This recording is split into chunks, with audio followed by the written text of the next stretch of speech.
Hey, A-Pushers, this is Mr. Crayson coming at you with another video, this time on President Andrew Jackson and the return of the two-party system.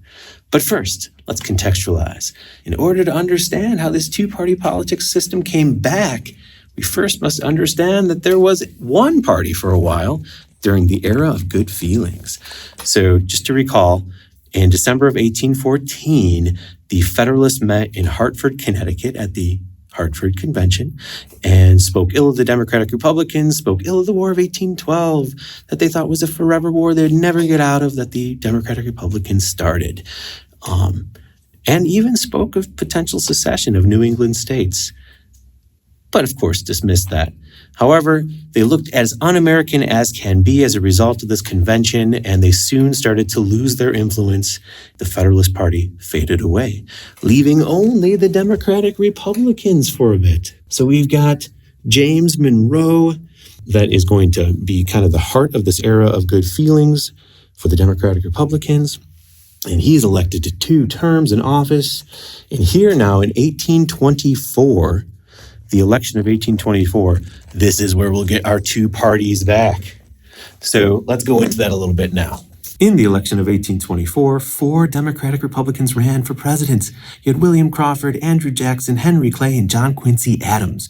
When 4 people from the same party run, you're bound to split the vote in such a way that nobody gets a majority, and that's what happens. So Andrew Jackson did win a plurality in the popular vote, which means he won the most votes, but and in the Electoral College. However, you need a majority, which is over 50% of the Electoral College votes in order to win the presidency. So this election goes to the House of Representatives to be decided. And Henry Clay, who is lagging in the race, is going to throw his support behind John Quincy Adams. Both him and Adams don't like Jackson. So with Clay as Speaker of the House in the House of Representatives throwing his support behind John Quincy Adams, Adams will win the election in the House, making Adams the new president. So here's where things get spicy. We have John Quincy Adams giving Henry Clay the position of Secretary of State. Was this all a setup? That's what Andrew Jackson's going to say. Jackson will claim there was a corrupt bargain that was agreed to between Clay and Adams. This will stick for a lot of the Jackson supporters, and Jackson will really run this into the ground, crying corrupt bargain for 4 years until the next election, essentially. Okay, so now we have a President John Quincy Adams. And what's he about? Well, during the next 4 years, a new party will essentially form under Adams. It'll be called the National Republicans, and Jackson will meanwhile start forming this party of the Democrats. Jackson's form of Democrat is very similar to the Jefferson form of Democratic Republicans. The National Republicans of Adams will be very similar to the Federalists over time. In 1828, an election rematch will happen between Adams, the incumbent president, and Andrew Jackson. And what will happen is Jackson will completely mop the floor with Adams and win this election in a landslide.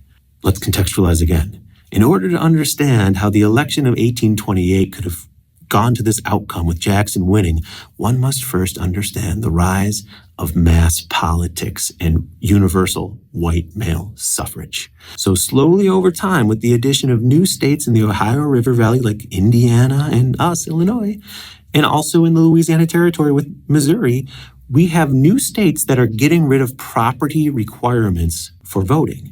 Most states had some sort of property requirement for white male citizens in order to vote. They had to have, owned a certain amount of property or paid a certain amount of taxes. States like Illinois will get rid of that requirement.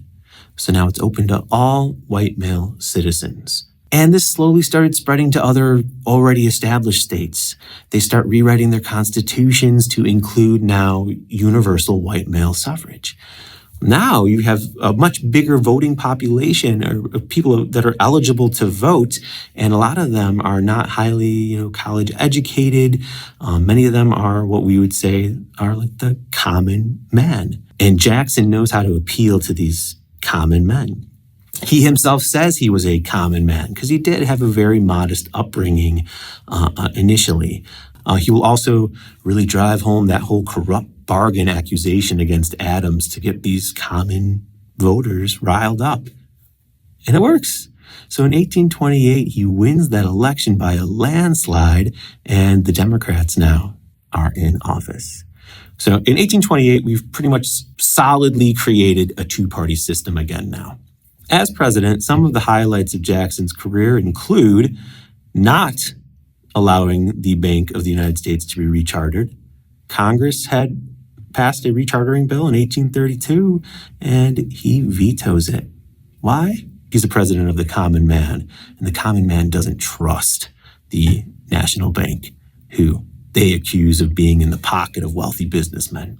He also starts initiating the spoils system. To the victor goes the spoils, and in this case, the spoils of an election would be positions in government. So he starts giving away these positions, these bureaucratic positions, to people who voted for him, canvassed for him, helped him out. That is a very corrupt practice, as we have come to find out. And there's laws against that. The Pendleton Act in 1883 will put a stop to that and require civil service tests, but we're getting ahead of ourselves here. So the vice president for Andrew Jackson does not want to be his VP anymore. Calhoun resigns. A different vice president will be on the ticket. And in 1832, the Jackson-Martin Van Buren ticket wins. In 1833, the National Republicans and other Andrew Jackson-hating people will coalesce into the Whig Party. And so the name Whigs comes from the fact that in Britain, the party that was most anti-absolute monarchy was known as the Whigs at the time. So this is sort of like a tongue-in-cheek way of saying we're anti-King too. We're anti-Andrew Jackson. So what do the Whigs stand for? What was their platform? To make it easy on you, it was basically what the Federalists had stood for. So they are pro-American system, pro-protective tariffs for American manufacturing. They're pro-infrastructure paid for with federal dollars. They are for the national bank being rechartered. They are for stronger federal power or central governmental power. The leadership of the Whigs is largely Henry Clay, the congressman from Kentucky and Secretary of State under John Quincy Adams, and Daniel Webster from Massachusetts, the senator from Massachusetts, was also a power player for the Whigs. So Jackson serves 8 years as president, and he will honor Washington's farewell address in this way by not running a third time. He is going to endorse his vice president, Martin Van Buren, for the next election in 1836, and Van Buren will win. Historians like to look at this election as sort of a referendum on Jacksonian government policy. Some of Jackson's policies on the economy directly contributed to the Panic of 1837, which would be the U.S.'s first real depression. One such policy decision was the vetoing of the recharter of the National Bank. Another such policy was requiring gold and silver to be used to pay off buying land. The specie circular, as it was called, really devalued the paper money at the time because it required that you use gold or silver to make payments on land. And that too contributed to this panic. The Panic of 1837 wasn't really Martin Van Buren's fault, but he will pay for it dearly.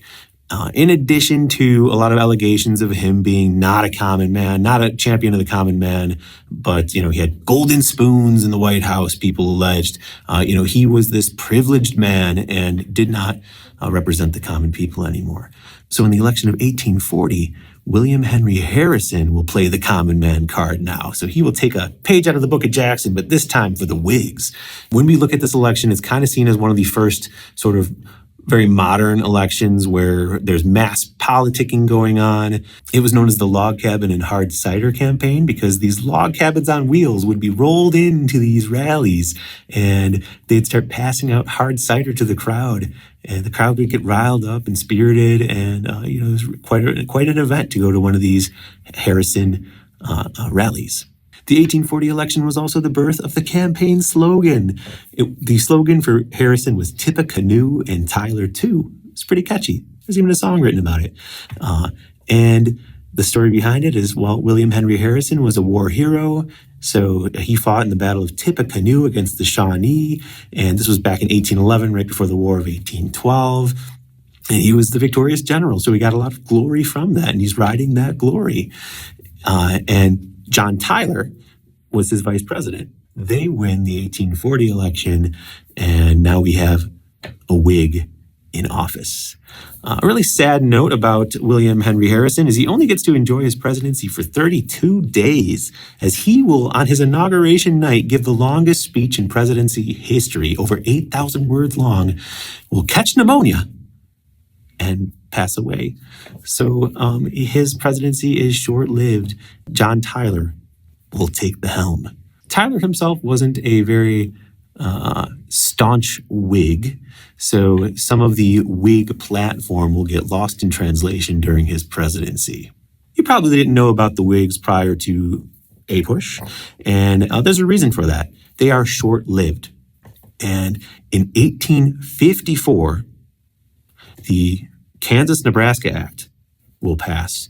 And this act is so infuriating to so many people that a brand new party will form overnight. It is the Republican Party, and most Whigs will fall in line with the Republican Party. Northern Whigs will go to the Republican Party. Northern Democrats will even go to the Republican Party. Free Soilers will go to the Republican Party, and even a number of know-nothings from the American Party will join the Republican Party. And that will really be the end of the Whigs, since they will be now aligned into the Republican Party. And I'm getting ahead of myself, but at that point, our two main parties will now be the Republicans and the Democrats, just like it is today. So how about that? We're finally getting to those modern two parties. So the two-party system is back, and it's here to stay, and that concludes this video. Have a great one, guys. For Tippecanoe and Tyler too, for Tippecanoe and Tyler too, and with them we'll beat little Van. Van is a used-up man, and with them we'll beat little Van.